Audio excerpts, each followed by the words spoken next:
Good evening, viewers out there. I'm glad to have you here once again. Let's look at the topic quadratic equation.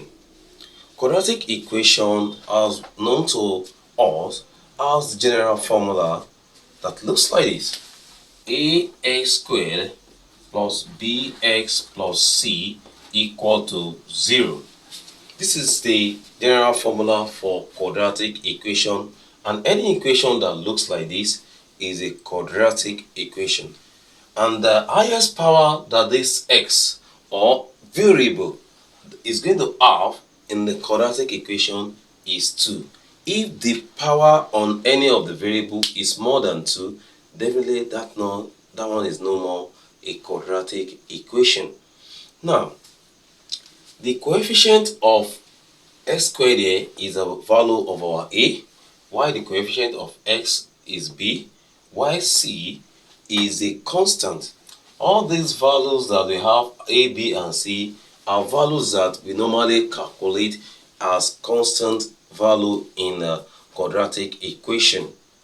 Now, in quadratic equation, the method we use to solve quadratic equation are as follows. We have the factorization method, we have the completed the square method, and we have the formula method of solving quadratic equation. These are the three methods that we are familiar with in solving quadratic equation. We are going to be looking at how we are going to use this method to solve one or two questions from this particular topic now.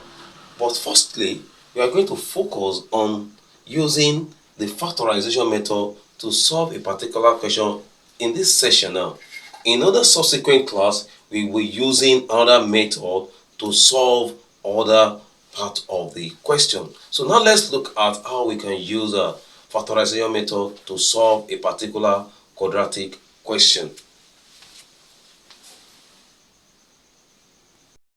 Question A says, solve the equation x squared minus 6x plus 9 equal to 0. I've told you earlier that we want to make use of factorization method to solve the first question here. Now, using factorization method.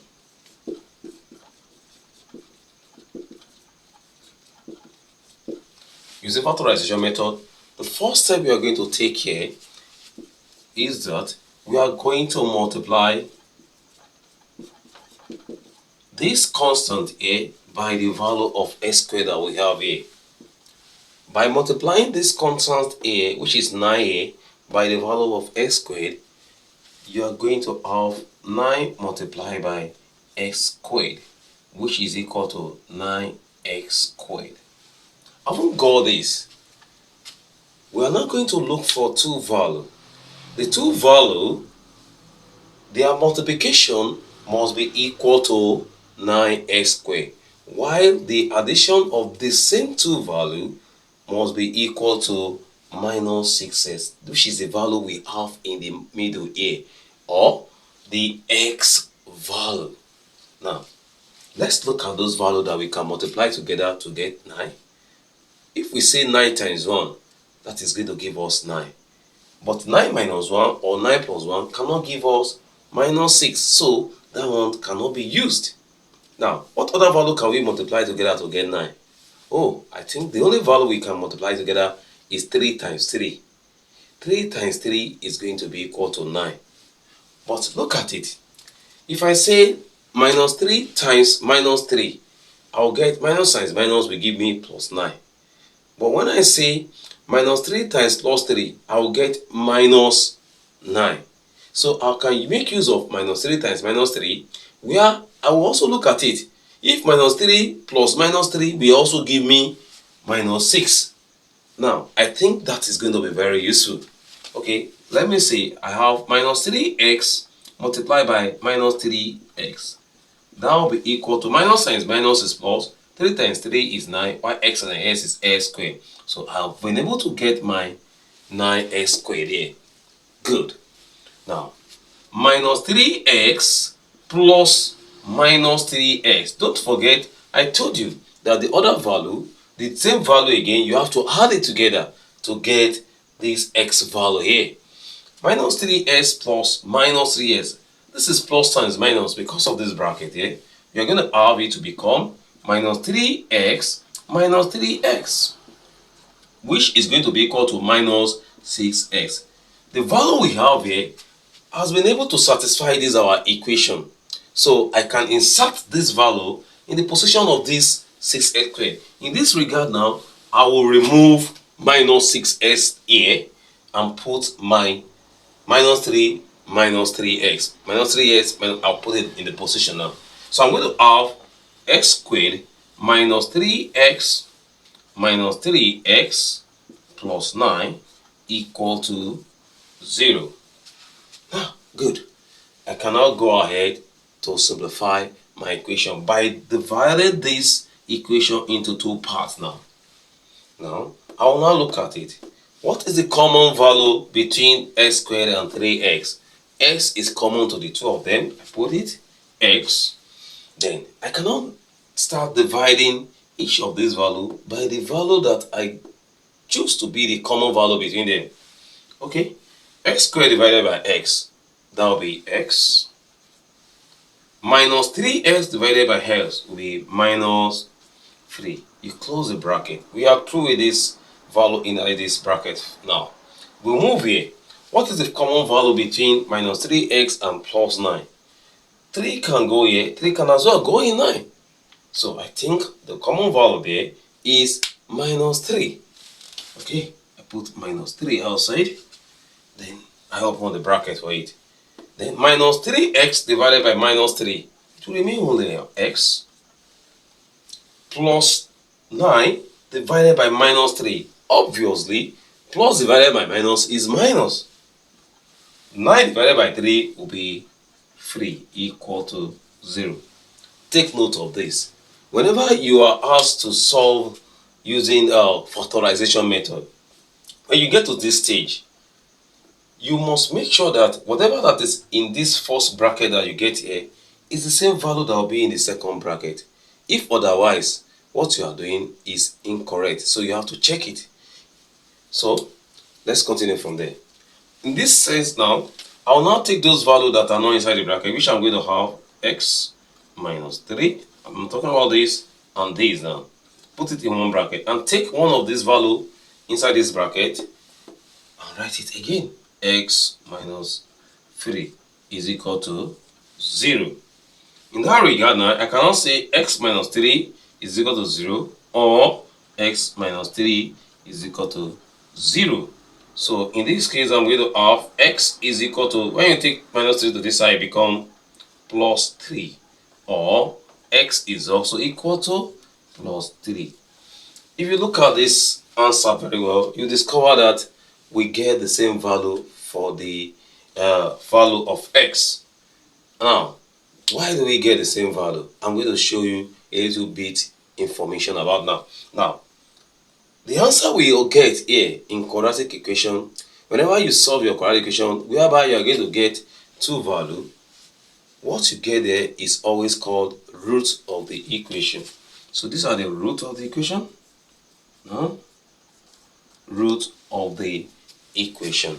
Now, let me now show you why we get this value to be plus 3 plus 8. That is, we have the same value. Now,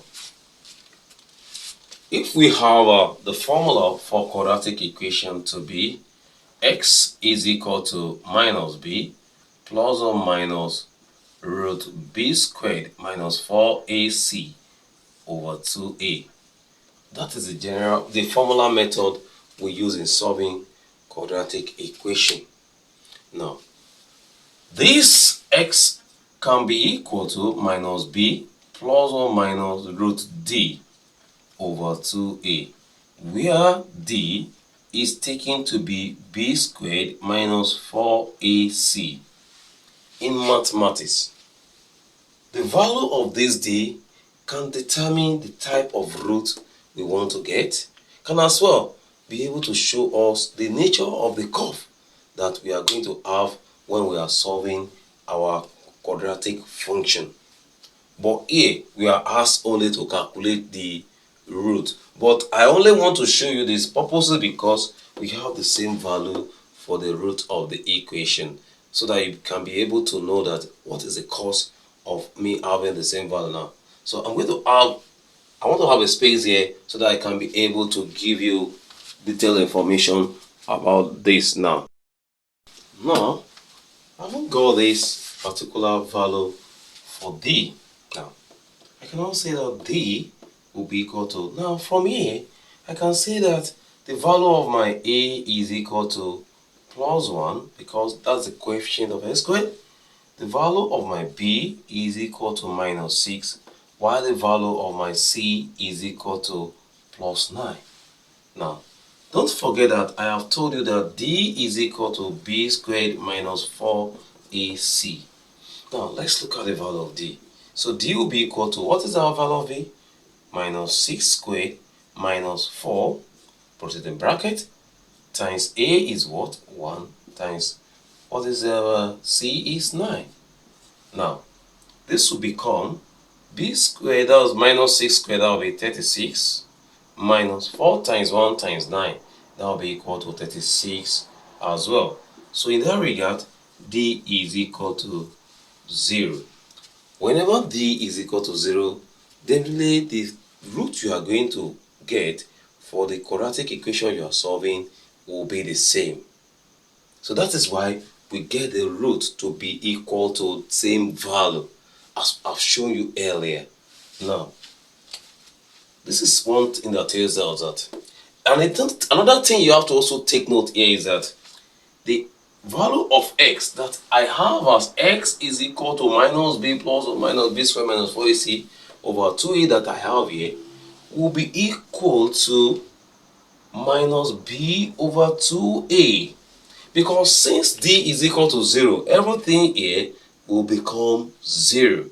So x eventually will have become minus b over 2a. What's going to be the nature of the curve that we are going to have? The nature of the curve, if I have this as my x-axis, this is my x-axis, the nature of the curve is going to be the curve that will make the root to now merge together. So the curve is going to come like this. This is the region where we have the root. It's going to be just a single root that we are going to get. Unlike some other quadratic equation whereby you are going to get two different roots. In some cases, you get minus a particular value and plus of a particular value. But in this case, we get just only one value. So this is the nature of the curve. It's going to be like this.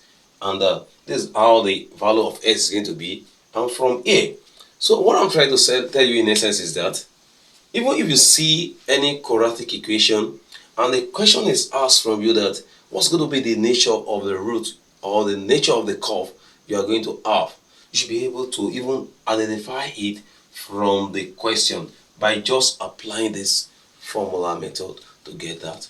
Please, I think you've been satisfied with this lecture for today. Please do subscribe to our channel for more information about most of our mathematics class. We have detailed information in our channel. You can have any information, and as well you'll be able to have up-to-date information as we are bringing the information out to the world. Thank you and God bless.